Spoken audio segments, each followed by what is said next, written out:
What do you guys think? Is saving multiples of hundreds of dollars buying this power station versus a power station like this? This unit has very similar, if not better specs than a lot of its name brand competitors. I'm going to put it through its paces. I'm going to do all my heavy real world tests on it. And you guys tell me in the comments if you think the massive cost savings is worth getting versus more of a name brand. This power station is from FossiBot. It is the F2400, so over 2 kilowatts of battery storage, a 2400 watt inverter, and a whole bunch of other niceties, including my favorite feature, this fully adjustable charging speed dial. Let's unbox this power station. So here on the top, got some documentation, and that's literally all that was in the box. Upon closer examination, there's this nice thing that says there's a storage compartment, and here are the rest of the accessories. Thank you, FossiBot, for providing a solar cable. So many of the other power stations don't include the solar cable in their box, so I appreciate seeing this. AC charging cord, no charging brick, which is awesome, and then 12 volt cigarette style DC plug. Take note that FossiBot is using XT90 connectors, it looks like, as opposed to the universal standard of XT60. Let's see what percentage it shipped at. Shipped with a 28% state of charge, input, output watts, estimated time remaining here on the display. So you get to adjust, just with the twist of a knob, how many input watts you put in. And what's cool is as you twist it, it shows up on the screen your selection. So you can go down as far as 300 watts, and you can go 500, 7, 9, 1100, and that's as far as it goes. Let's test the light. We have setting 1, flashing SOS, and kind of more of a strobe, and that's all. Only one steady on light mode. Let's see if we can just skip those flashes by pushing and holding and see if we can shut it off. Yes. So push and hold if you don't want to have to scroll through all the flashy stuff. Under this cover right here, we've got a standard 12 volt 10 amp cigarette style plug, and this is nice. You don't see this very much. 12 volt 25 amp plug right here with an XT60 connection. That is deluxe. I love high amperage DC plugs like that. Then we've got a 12 volt 3 amp barrel style plug. We've got actually 2 of those. And then over here, we've got 2 quick charge 3.0 USB type A ports. And then we've got 2 USB-C power delivery 20 watt ports. And then we've got another 20 watt port and a 100 watt power delivery port. So moving to the right side here, we have a very interesting design choice. I have a cover right here that is covering the ventilation port. Maybe that helps keep dust and whatnot out of it, but I'm not a fan of needing to remember to open doors and ports for ventilation. This isn't water resistant or anything, so you're not doing much, but maybe a little bit of dust mitigation. And I don't think it's worth running the risk of forgetting to open the door as opposed to just, putting some mesh or something over these and calling it done. That's my personal opinion. Sound off in the comments if you agree or disagree. And then we've got this huge bank of 120 volt 20 amp outlets, 6 of them. And then moving to the left-hand side, we've got another tacky fan cover door right here. Again, not a huge fan of that. Resettable circuit breaker. And then down here, we've got our inputs. AC wall charging plug right there. And then our XT90 DC input. And this is kind of a bummer as well. We only have a 50 volt limit to the MPPT charge controller on this, so not even 60. Maybe that's why they went with XT90, because they knew you'd have to parallel more solar panels together, and so you'd have higher current. Now on the back side here, we just have a specification sticker. The battery capacity is 2048 watt hours. You can charge up to 1100 watts from the AC wall charger. The MPPT charge controller has an input voltage range of 11.5 to 50 volts, 500 watt max. Your 12 volt output is rated for a max of 372 watts. When you do not have the AC wall charger connected, you can pull up to 2400 watts from this unit. But if you have it plugged into the AC wall charger, it's going to be derated to 1350 watts max. And then in the manual, one thing it does mention that it doesn't mention anywhere else is it does have a UPS mode, and they're claiming it's crazy fast at 8 milliseconds. We'll have to test that and see if it's able to run my computer in UPS mode. The AC inverter is on, and you can see it is just a 110 volt AC inverter. That's fine, that works. It's just maybe not quite as nice as, say, a 120 volt inverter would be. Let's do a capacity test on this FossiBot power station.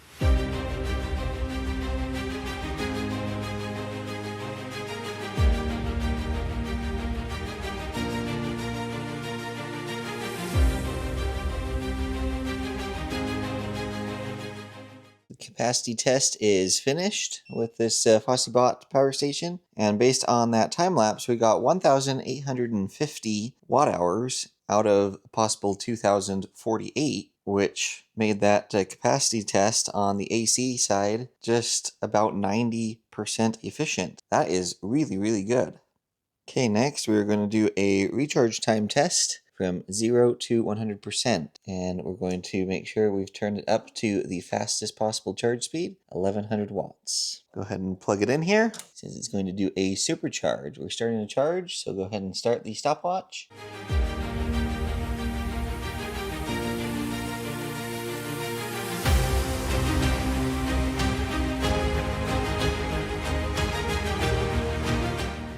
Alright, the test is complete. Back to 100%. Took 2 hours, 42-ish minutes. I was a few seconds late pushing the pause button, but I was right here when it stopped charging. According to the documentation online for this power station, they're claiming that it will take 2 hours right here to charge via AC wall, and obviously we did not meet that spec. It's not hot in this garage, that's for sure, but maybe it needs to be yet colder ambient temperature to get it to charge at its full speed. But this is at least the result that I got. I've been charging for a little over 25 minutes at the fastest rate that it can do. I just want to let you hear the impressive low fan noise that this has while charging. Listen to this. So the fans are audible, but they are very, very quiet, especially for dumping 1100 watts into the battery.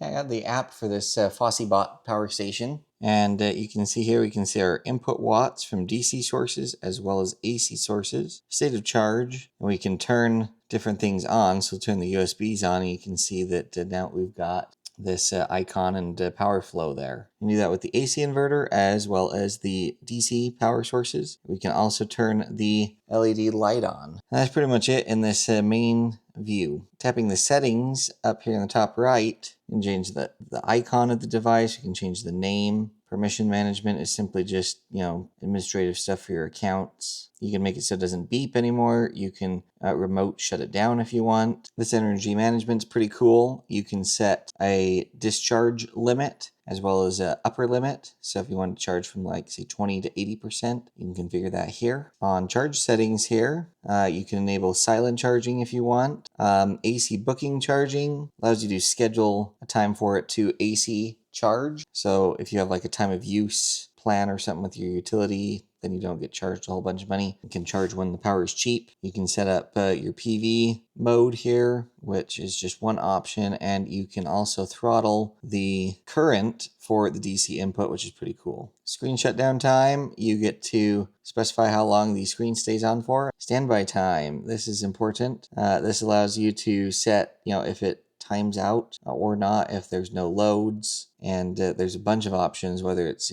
AC loads, DC loads, USB loads, etc. Network config is where you can connect it up to different Wi-Fi's, and then we have firmware, and I already have the latest version, which is great. That's pretty much the app in a nutshell. Okay, everyone's favorite test, the parasitic drain test. That's where we leave the inverter enabled for an extended period of time and see how much battery it consumes over that period of time. Notice that we're at 100% state of charge. And notice here in the app, I've set the AC no load standby time to never, so it should always stay on. So we've enabled the AC inverter. See that right here? I also see that in the screen. Take note, it is 10:46 p.m. So we'll come back in 12 hours and see how much battery has been consumed by the inverter just sitting idle. Okay, fast forward 12 hours here. You see here in the app, we're 10:46 a.m., almost exactly 12 hours to the T since we started this. And we're at 85% capacity, started at 100. So this inverter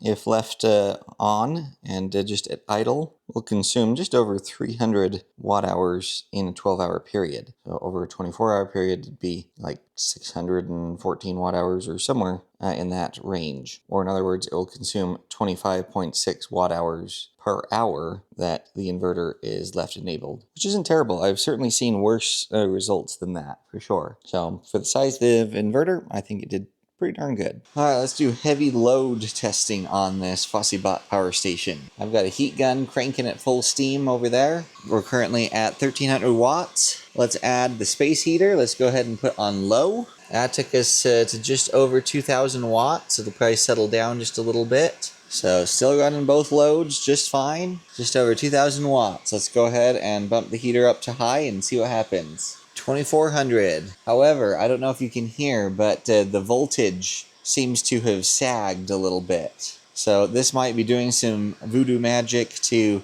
run the higher loads without shutting down, which I'm not a huge fan of. Let me get my voltage sensor and we'll check this out.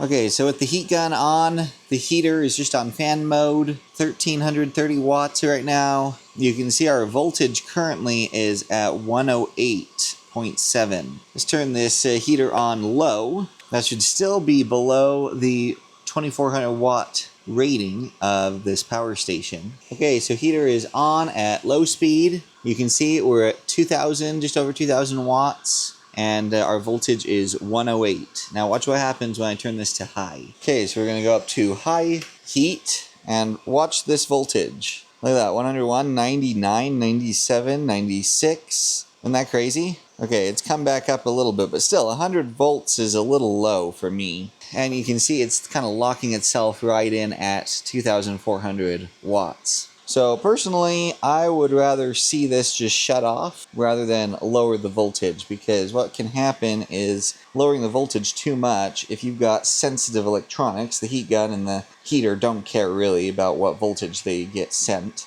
They just don't output as much heat. But more sensitive electronics, like say a computer or refrigerators now have, smart controllers and whatnot in them, etc. If that lowers the voltage too far, it could cause damage to the appliance. Two of everyone's favorite tests: heavy surge testing and the laundry test. Both of these machines use 120 volt power. The dryer is actually a gas dryer, so it burns natural gas for the heat, but it still needs electricity to turn the motor and tumble the clothes. This dryer takes a huge amount of surge because it goes from 0 to 100 basically with heavy wet clothes, and it has managed to defeat every power station that I've ever tested except for 3. All 3 of those have been in the size category that this one is in, with 2400 watt inverters. So we will see if this one is able to get the dryer started. We'll go ahead and close this up right here. And I'm going to train you guys on the screen just so you can see what is happening there. All right, starting the dryer in 3, 2, 1.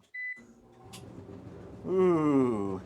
It struggled, but it actually managed to start it. It may not have gone with heavier clothes. If that had been a load of towels or something, it may not have started. But it did manage to surge and get that going. So this joins the ranks of the elite few that have managed to not be defeated by my gas dryer. Okay, the washer's in spin cycle. And we come over here with both the washer and the dryer running. You can see we're only pulling just under 400 watts. So really not that bad at all. The dryer actually just shut off, and you can see that the washer itself is under 200 watts. So welcome to the office. Got 3 4K monitors here with a 4K gaming benchmark running on that. We're pushing the computer extra hard, and it's plugged in here to the FossiBot. See with my RGB lights that there's nothing plugged in except this white cord, and it comes over here and plugs into this plug strip right here. That power is coming and feeding to the input on the FossiBot, and then on the output, we're going back here to that plug strip that's got everything else plugged into it. So I'm going to bring you guys up here where you can see the monitors. We're going to test the UPS on this FossiBot power station. Turning off in 3, 2, 1. Everything stayed on. Let's go ahead and turn it back on. 3, 2, 1, powering on. I heard a relay click. We're back to charging. Computer's still on. Let's turn it off one more time. 3, 2, 1. Immediately switched over. You can see we're pulling just over 500 watts, actually almost 600 watts. So yes, the UPS feature in this FossiBot F2400 power station works exceptionally well. Let me show you probably the most compelling thing. This is FossiBot's website, and you can see that F2400 is currently selling for $569. Compare that with, say, the Anker Solix F2000, which would be, the same class and type of power station as that FossiBot, and it's selling with its coupon code for $849. EcoFlow Delta 2 Max, again, same class. This is actually a generation old for EcoFlow. They have a new Delta 3 series out. But anyway, this is $849 as well. So we're talking a savings of $280 with this FossiBot unit. So based on what you saw in this video, do you guys think this is a smoking deal? Or do you think it's worth spending the extra money to get something that's not as quote-unquote cheap? Let me know down in the comments what you think. Let me give you some pros and cons from me personally. Pro number one, I totally love this little knob right here. So convenient to adjust the charging speed, and I love that you don't need the app to be able to do that. That is super nice. Pro number two, I love how many ports there are, especially of the USB variety, and especially the high power DC out. That is super nice. Pro number three, I love the little storage compartment here for your cords and whatnot. And pro number four, probably the biggest one, is cost. This thing is bonkers good in cost. A bonus pro, this thing is insanely quiet. No matter what you're doing, charging, running a heavy load, whatever, it's very, very quiet compared to a lot of power stations. So kudos to FossiBot for getting the sound levels dialed in. Let me give you one final bonus pro that doesn't apply to the power station necessarily itself, but the company FossiBot. So during the course of testing, I had a strange thing happen. I'm not sure how it happened. Maybe it was some static electricity buildup or something. Anyway, the screen went completely haywire. Here's a little image of how it looked. You could hardly read it. So I reached out to FossiBot and showed them that picture, and it was just the start of the weekend. So I wasn't expecting to hear back from anyone for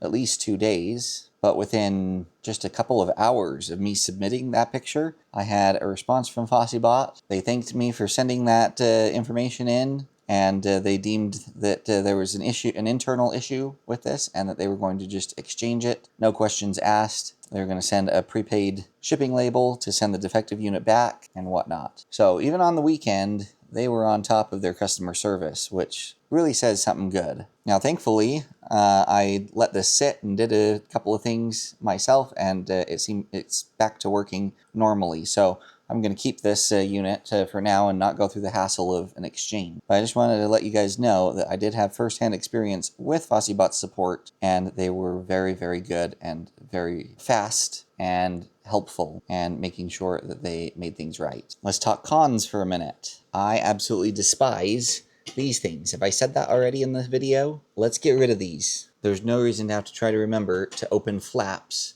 so your power station can breathe. You need them open all the time anyway, so why have them? Just leave it open so you don't forget and overheat your power station. Speaking of flaps, this one that opens up and gets in the way of you being able to see what you're plugging in, because this is out on top, blocking your view, is also a hassle. And same thing goes for the inputs. This thing gets in the way of you being able to use it. So, generally speaking, I'm not a fan of the flaps on the side of the power station, if you can't tell. Con number two, the app seems a little clunky at this point. It does some nice things that a lot of other, budget offering apps actually don't offer. So I gotta give it kind of a medium halfway between pro and con mark for the app. But it could certainly use a little bit of development and further refining. Good news for that is that can be done, over the air updates, so it's not necessarily going to affect the day-to-day use of your power station. So now it's up to you guys to sound off in the comments on your thoughts, things that you saw, things that I missed, etc.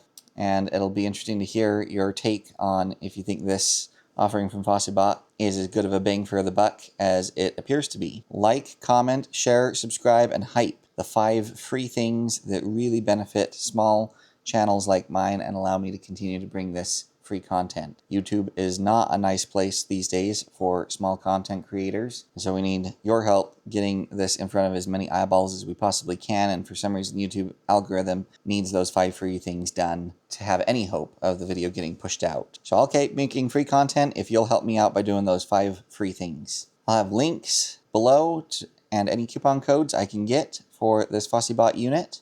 I also have links down below where you can submit a guaranteed to be answered question to me, as well as book a one-on-one video consultation. If you have any questions or needs that you want addressed directly from me, be sure and take advantage of those opportunities. All right, everybody, stay safe, and we'll catch y'all next time.